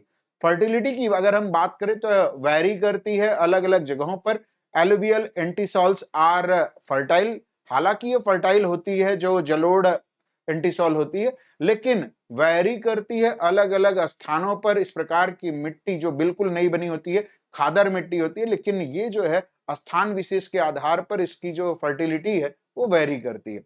ये इस्तेमाल में लाई जाती है। क्रॉप्स की अगर हम बात करें तो राइस, व्हीट और पल्सेस के कल्टीवेशन के लिए अच्छी मानी जाती है। चावल, गेहूं और दलहनी फसलों के लिए बेहद अच्छी मानी जाती है इंटीसॉल्स। इंसेप्टिसॉल्स की अगर हम बात करें, दूसरा टाइप है इंसेप्टिसॉल्स, स्लाइटली डेवलप्ड सॉयल होती है। So it is more developed than entisols, यह इंटीसॉल्स से थोड़ा ज्यादा डेवलप्ड प्रकार की मिट्टी है। This type of soil found in Himalayan foothill region. जो एलुवियल फैन का जो भाभर प्लेन वाला एरिया है फुटहिल रीजन में जो बन करके आता है, जो तराई बेल्ट है, उस तराई बेल्ट में इस प्रकार की मिट्टी पाई जाती है। साथ ही नॉर्थ ईस्टर्न स्टेट में इस प्रकार की मिट्टी देखने को मिलती है। जो पूर्वोत्तर के मैदानी पूर्वोत्तर वाला जो क्षेत्र है वहां पर इस प्रकार की, यानी अगर हम देखें जो 7 सिस्टर्स स्टेट्स है हमारे, वहां पर इस प्रकार की मिट्टी देखने को मिलती है। वेस्टर्न घाट्स पर हमारे इस प्रकार की मिट्टी देखने को मिलती है, जो कि फुटहिल वाला एरिया वेस्टर्न घाट का, वहां पर। फर्टिलिटी की अगर हम बात करें तो मॉडरेट टू हाई इसकी फर्टिलिटी होती है, यानी अगर हम देखें मध्यम से लेकर के उच्च गुणवत्ता वाली मिट्टी पाई जाती है। एंड यूज कहां होती है? प्लांटेशन क्रॉप्स के लिए, सेरेल्स के लिए और वेजिटेबल्स के लिए। प्लांटेशन क्रॉप्स का मतलब हो गया, हम बात कर रहे हैं स्पाइसेस की, टी की, कॉफी की, इन सब के लिए, टी, कॉफी, काजू, इन सब की खेती के लिए इस प्रकार की मिट्टी जानी जाती है, inceptisols. Next one is alfisol. Alfisol का मतलब हो गया well developed soil with high base saturation.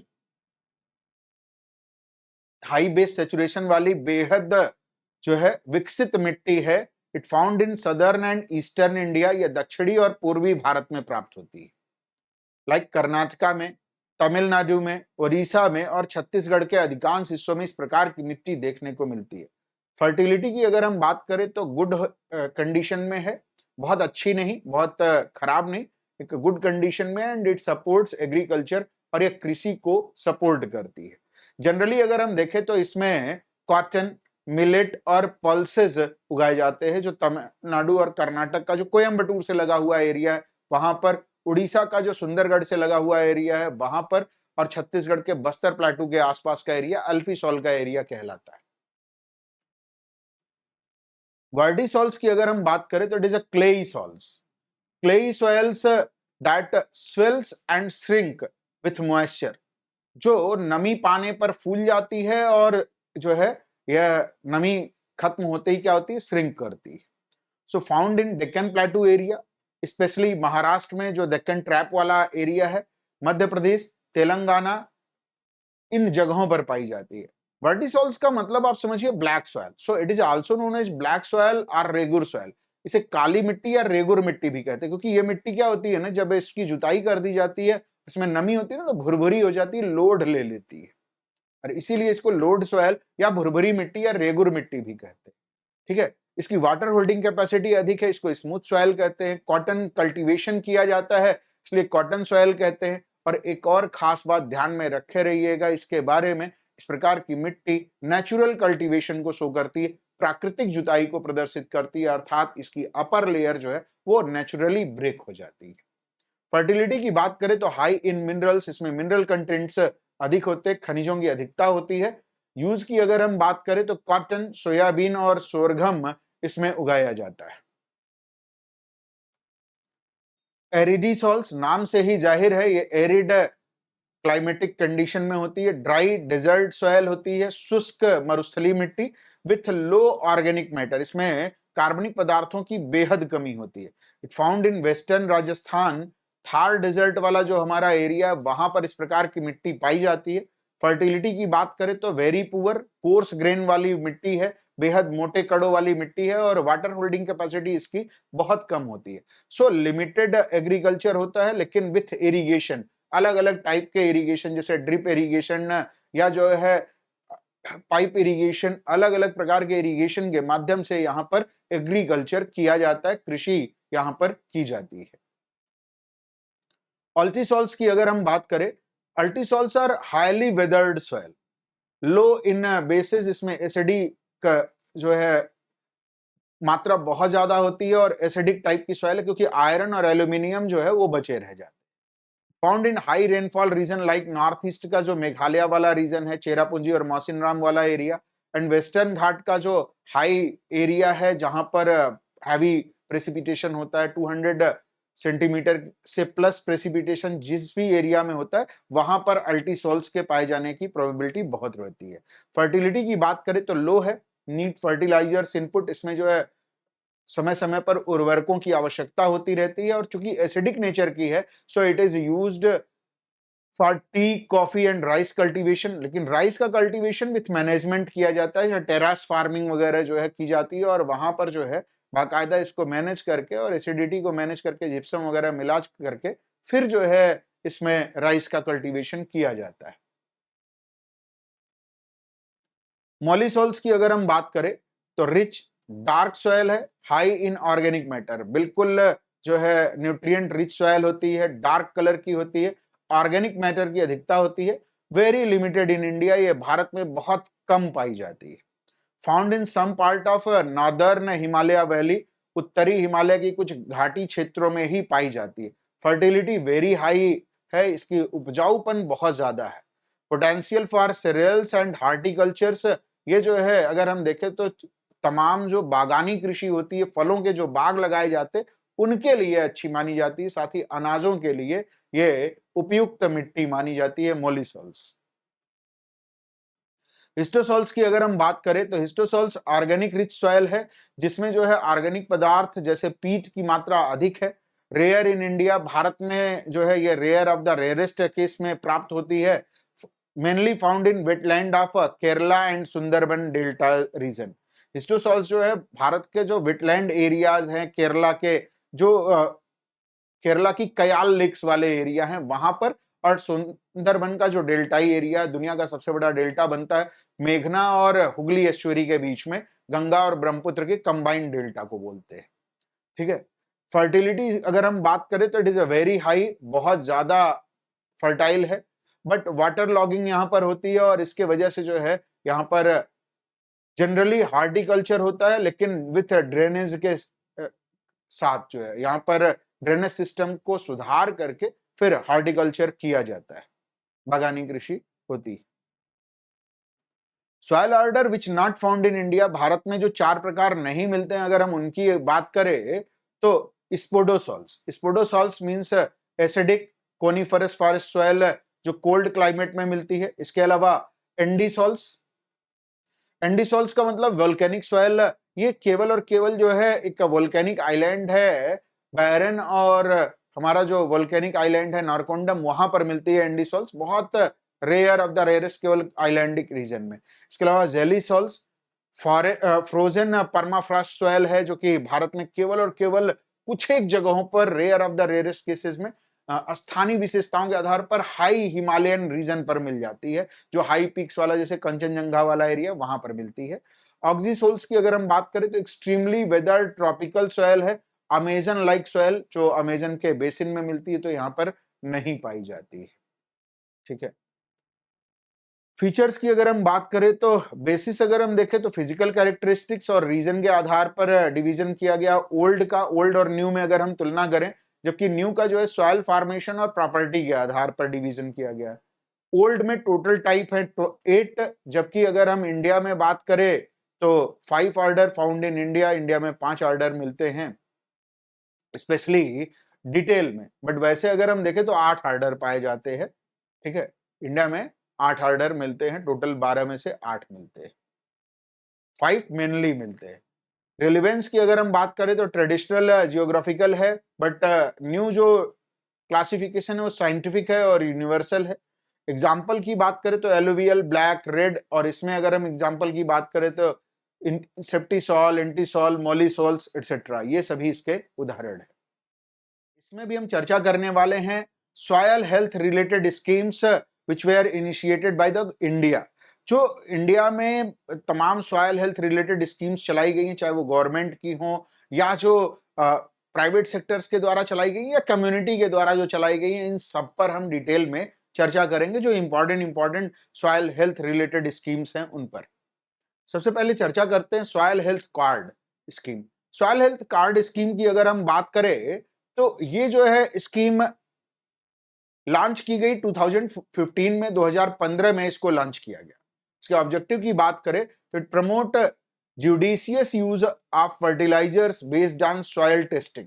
यह जो है न्यायिक तरीके से फर्टिलाइजर के उपयोग की बात करता है।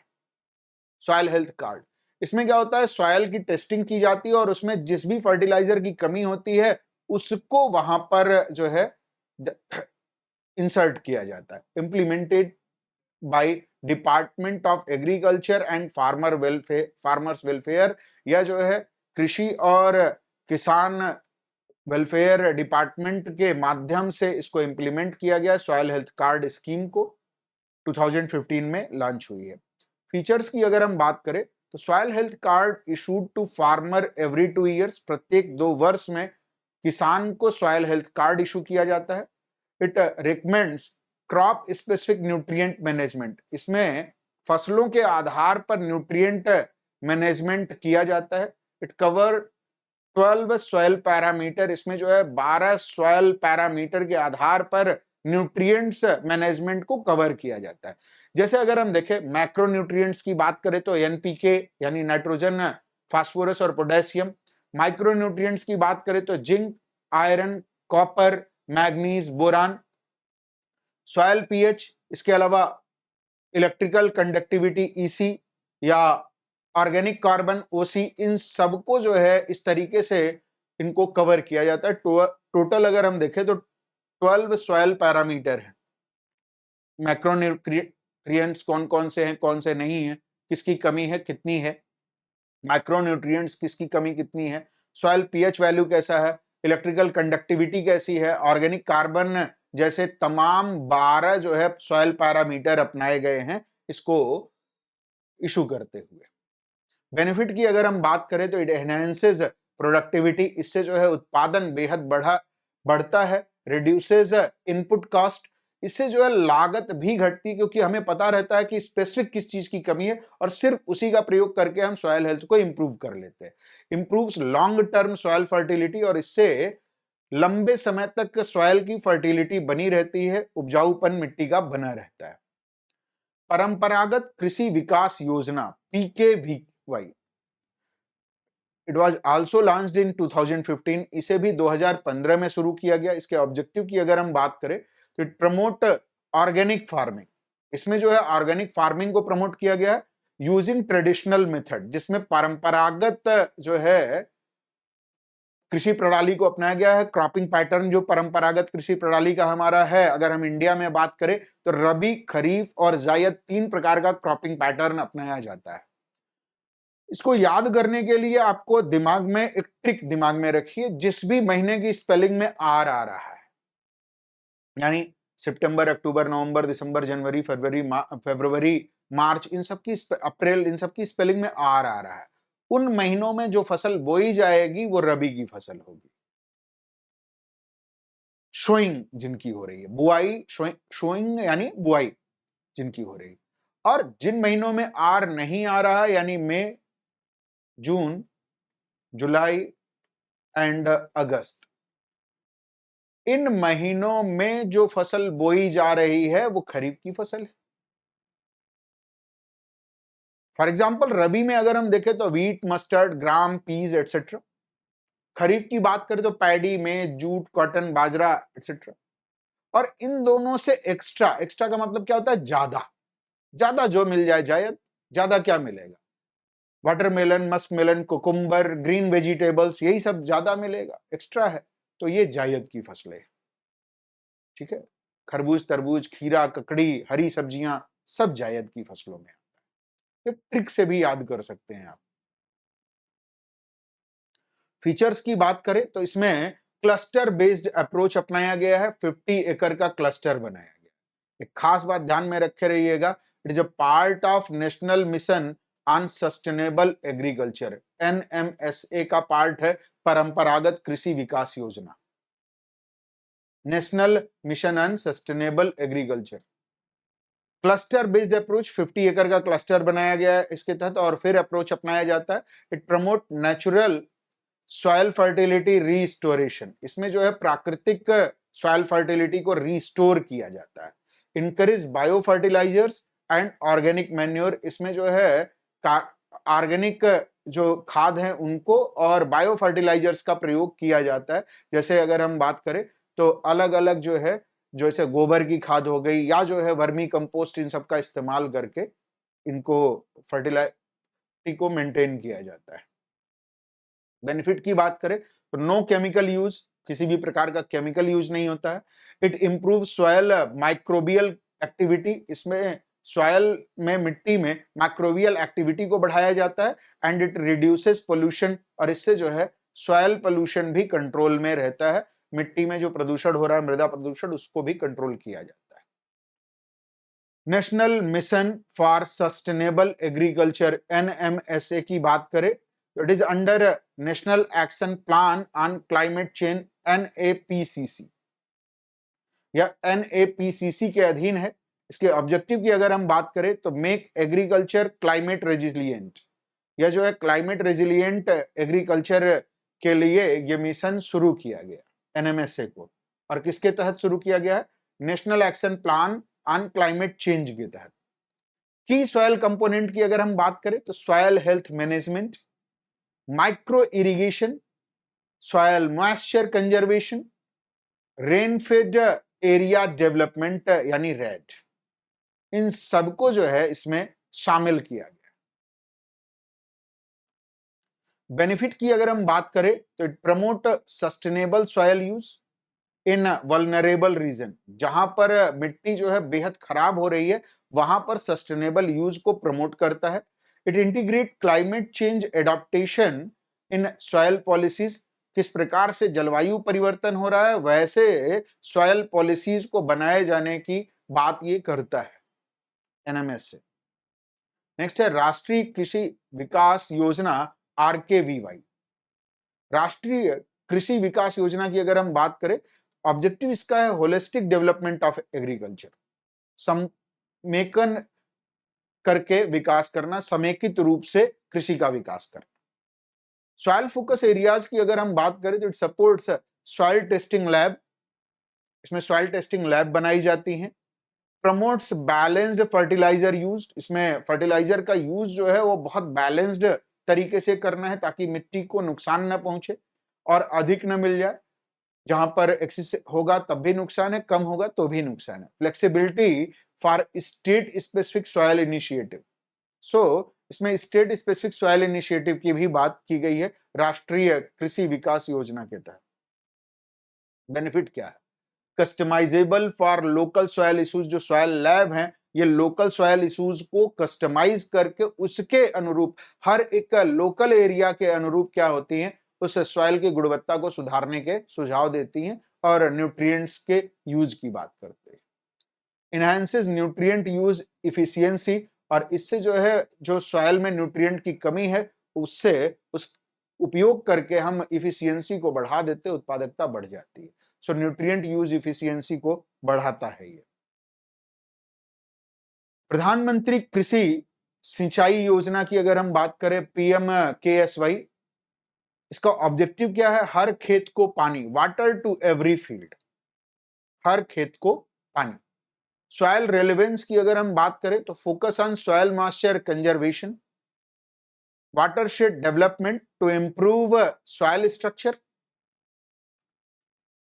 एक्टिविटीज की बात करें तो परकोलेशन टैंक बनाए जाते हैं, कंटूर बंडिंग, ट्रेंचिंग, इस तरीके की एक्टिविटी करके सॉइल मॉइस्चर को कंजर्व किया जाता है और वाटर शेड जो है वो डेवलप किए गए ताकि सॉइल स्ट्रक्चर डेवलप हो और जो सॉइल इरोजन हो रहा है उसको जो है रोका जा सके। बेनिफिट की बात करें तो इट रिड्यूसेस इरोजन, यह अपर्दन को कम करता है। इंप्रूव इनफिल्ट्रेशन एंड फर्टिलिटी, यह जो है इनफिल्ट्रेशन और फर्टिलिटी दोनों को इंप्रूव करता है, जिससे अंडरग्राउंड वाटर तो बढ़ता ही बढ़ता है, मिट्टी की उपजाऊपन में भी वृद्धि होती है। Integrated watershed management programme IWMP merge into PMKSY in 2015, इसे जो है प्रधानमंत्री KSY में मर्ज कर दिया गया। Focus soil and water conservation in rainfed areas, यह जो है मिट्टी और जल के संरक्षण की योजना है रेनफेड एरियाज में। की फीचर्स की बात करें तो contour bunding, check dams, vegetative barriers बना करके रोकना, promotes in situ moisture retention, यानी अगर हम देखें तो क्षेत्र विशेष में मॉइस्चर रिटेंशन को बढ़ाने के लिए ये योजना चलाई गई थी, लेकिन इसको PMKSY में मर्ज किया गया है। बेनिफिट की बात करें तो it reduces land degradation, enhances soil productivity, यह जो है मिट्टी के अपर्दन और उसके खराब हो जाने को रोकता है, साथ ही मिट्टी के उत्पादकता को बढ़ा देता है। National agro forestry policy 2014, objective की बात करें तो इंटीग्रेट ट्रीज विथ एग्रीकल्चर, पेड़ों को कृषि के साथ लगाए जाने की बात करता है ये। सॉइल बेनिफिट्स क्या होगा? इट प्रिवेंट इरोजन, इससे जो है अपर्दन रुकेगा। इट ऑर्गेनिक मैटर, जो तमाम ट्रीज वेस्टेज या एग्रीकल्चरल वेस्टेज है उनसे ऑर्गेनिक मैटर बढ़ेगा। एंड फिक्सेस नाइट्रोजन, और नाइट्रोजन की जो कमी है वो पूरी होगी। इनहैंसेस एग्रो इकोलॉजिकल बैलेंस, और इससे जो है कृषि पारिस्थितिकी का जो बैलेंस है वो भी अच्छा होगा। implemented via submission on agroforestry SMAF under NMSA. Soil fertility work under Mahatma Gandhi NREGA provision की अगर हम बात करें तो use of Mahatma Gandhi NREGA for soil conservation, इसमें एक्टिविटी की बात करें तो महात्मा गांधी नरेगा के तहत bunding, trenches, land levelling, gully plug and vermi composting unit को बनाए जाने की बात कही गई है। महात्मा गांधी नरेगा के तहत जो काम होते हैं वो भी सॉइल फर्टिलिटी को इंप्रूव करते हैं। बेनिफिट की अगर हम बात करें तो these activity improve soil health, it provide rural employment along side land productivity, न सिर्फ ये ग्रामीण क्षेत्रों में रोजगार के अवसर मुहैया कराते हैं बल्कि ग्रामीण क्षेत्रों की जो जमीन है उसकी उत्पादकता को बढ़ा देते हैं। प्रोडक्टिविटी का मतलब होता है पर हेक्टेयर प्रोडक्शन, उत्पादकता का मतलब क्या हुआ? पर हेक्टेयर प्रोडक्शन को बहुत बढ़ा देते हैं। National project on organic farming NPOF, objective की बात करें तो promote organic input. Focus area की बात करें तो training and awareness in organic techniques, established bio fertilizers and compost unit, इसके तहत बायो फर्टिलाइजर्स और कंपोस्ट यूनिट स्टैबल की गई। बेनिफिट की बात करें तो इट इनकरेजेस बायोलॉजिकल फर्टिलिटी, यह जो है जैविक जो उपजाऊपन है उसको बढ़ाती है, अर्थात जैविक तरीके से फर्टिलिटी को बढ़ाती है। सो रिड्यूसेस केमिकल डिपेंडेंसी, और इस तरीके से रसायनों के ऊपर जो डिपेंडेंसी है वो कम होती है और ऑर्गेनिक फार्मिंग प्रमोट होती है। Fertilizer subsidy reform and direct benefit transfer और DBT स्कीम। सॉइल रेलिवेंस क्या है इसका? It promote balanced fertilizer use, इसमें फर्टिलाइजर का बैलेंस यूज किया जाता है। इंट्रोड्यूस्ड नीम कोटेड यूरिया, इसी के तहत नीम कोटेड यूरिया लॉन्च किया गया टू रिड्यूस नाइट्रोजन लॉस, ताकि जो है नाइट्रोजन की हानि जो है वो कम से कम हो सके और नाइट्रोजन का रिटेंशन हो सके। बेनिफिट क्या है? It reduces urea over use and leaching of nitrogen, nitrogen के लीचिंग को रोकता है और यूरिया के ओवर यूज को रोकता है। It prevent soil nutrient imbalance, यह जो है मिट्टी के न्यूट्रिएंट्स की कमी को दूर भी करता है।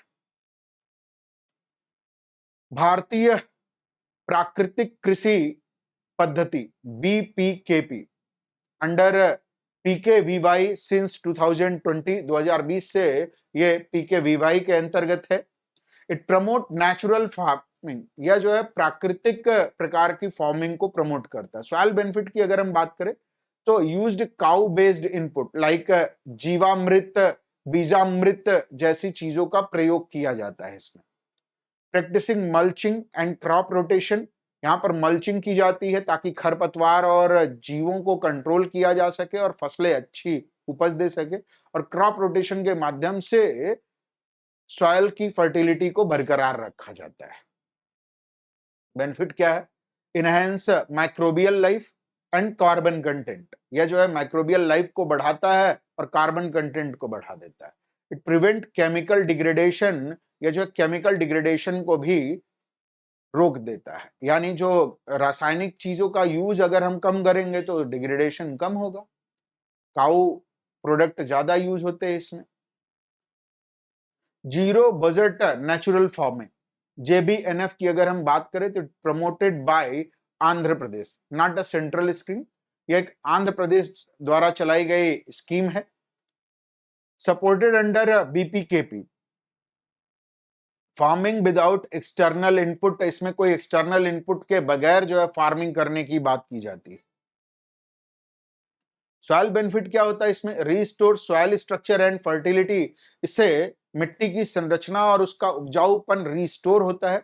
No use of synthetic fertilizers and pesticides, इसमें पेस्टिसाइड्स और जो सिंथेटिक फर्टिलाइजर्स यूरिया वगैरह है उनका इस्तेमाल बिल्कुल नहीं होता है। रिकॉग्निशन की अगर हम बात करें तो बैक्ड बाय नीति आयोग, नीति आयोग का सपोर्ट इसको मिला हुआ है और इसलिए ये आपके लिए इंपॉर्टेंट है। National adaptation fund for climate change NAFCC, objective की बात करें तो support climate resilient agriculture. Soil relevance की बात करें तो fund soil conservation project in vulnerable areas, ये जो है फंड प्रोवाइड करता है सॉइल कंजर्वेशन प्रोजेक्ट्स के लिए जो ऐसे क्षेत्रों में जहां पर मिट्टी की गुणवत्ता बेहद खराब हो चुकी है या ट्राइबल रीजन है वहां पर। So it focus on tribal and hilly regions, ये जो है जनजाति क्षेत्रों और पहाड़ी क्षेत्रों पर अपना ध्यान केंद्रित किए हुए। बेनिफिट की बात करें तो it reduces erosion and improve sustainability, इससे अपर्दन कम होता है और साथ ही सस्टेनेबिलिटी मिट्टी की बढ़ती चली जाती है। National Bureau of Soil Survey and Land Use planning NBSS and LUP, it is under ICAR Indian Council of Agricultural research के अधीन है ये। इट कंडक्ट सॉइल मैपिंग, इसके तहत जो है सॉइल मैपिंग को करता है, ये पूरे भारत में सॉइल मैपिंग करता है और लैंड यूज प्लानिंग को भी समझाता है किस तरीके से लैंड यूज प्लानिंग हो। Axes soil fertility and erosion risk, ये जो है इरोजन रिस्क और सॉइल फर्टिलिटी को एक्सेस करके ये बताता है कि कैसे उसको हम जो है कम कर सके, मिटिगेशन के कार्यक्रम कैसे चलाएं उसको लेकर। इंपॉर्टेंस की बात करें तो provides data for policy making, यह नीति नियमों को बनाने के लिए डेटा प्रोवाइड करता है। Provides support scientific land use and soil management, systematic तरीके से लैंड यूज करने और सॉइल मैनेजमेंट की बात करता है। होपफुली ये पूरा का पूरा आपको समझ में आया होगा गाइस। थैंक यू, जय हिंद साथियों।